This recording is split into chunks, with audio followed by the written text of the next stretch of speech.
اللہ تبارک و تعالیٰ کے ایسے تو نیک ولی اللہ، ایسے تو نیک ولی اللہ، وہ کہتے ہیں کہ مجھے 30 سال کے بعد پتا چلا کہ مجھے جو ہے نا میں عبادت اللہ کے لیے نہیں کر رہا تھا، مخلوق کے لیے کر رہا تھا، بندوں کے لیے۔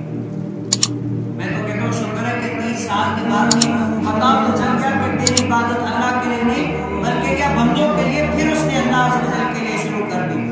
آج ہمیں تو پتا بھی نہیں کہ ہم نماز پڑھ رہے ہیں، اللہ عز و جل قبول کرے گا یا نہیں کرے گا پتا نہیں ہے، لیکن کیا ہم پڑھنے میں لگے ہوئے ہیں۔ وہ شخص کہتا ہے کہ 30 سال تک میں نے کیا نماز با جماعت پڑھی، فجر کی با جماعت، ظہر کی با جماعت، عصر کی با جماعت، مغرب کی با جماعت، عشاء کی با جماعت، تہجد میں اٹھ کے نمازیں ایسی پڑھی، ایسا اللہ عز و جل کو راضی کیا۔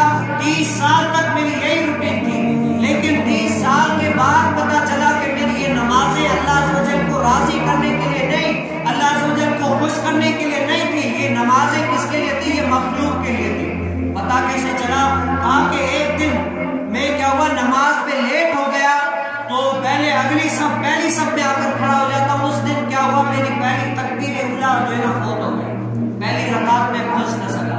دوسری رکعت میں جب آیا تو کھڑا ہو کر اللہ اکبر کیا، دل میں خیال آیا کہ یار لوگ کیا سوچیں گے کہ 30 سال تک پہلی صف میں تکبیر اولیٰ کے ساتھ نمازیں پڑھی ہیں، اللہ عز و جل کو راضی کیا ہے، لوگ مجھے حاجی کہتے ہیں، بڑا عبادت گزار کہتے ہیں، یہ وہ یعنی میرا نام ہے، آج مجھ سے تکبیر اولیٰ چھوٹ گئے، لوگ کیا کہیں گے، کیا کہیں گے، لوگ کیا کہیں گے۔ تو اللہ عز و جل کا فضل اس کے اوپر ہوا، اس کے دل میں آیا کہ اے بندے تو نے نماز اللہ عز و جل کے لیے نہیں بندوں کے لیے پڑھی تھی، کیا پڑھی تو نے؟ نمازیں جو پڑھی، اتنی عبادتیں کی، ریاضتیں کی، اللہ عز و جل کو راضی کیا، سب کچھ اتنا پکارا، اتنی عبادتیں، راتوں کی نیند خراب کر کے بھی اپنے رب تعالیٰ کو راضی کیا، یہ تیرا رب کے لیے نہیں تھا، یہ تیرا راضی کس کو کرنا تھا؟ مجھے بندوں کو کرنا تھا۔ تو وہ رو کر اپنے رب تعالیٰ سے معافی مانگ کر پھر جو ہے عبادت میں لگ گئے۔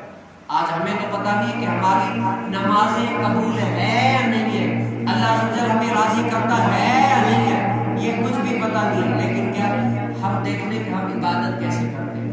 ان کو تو 30 سال کے بعد بھی پتہ چل گیا، لیکن کیا ہمیں پتہ چلا ہے؟ آج ہم صرف اپنے اوپر اسلام نافذ نہیں ہے، نام صرف نام کے مسلمان ہیں، ورنہ کیا ہوگا؟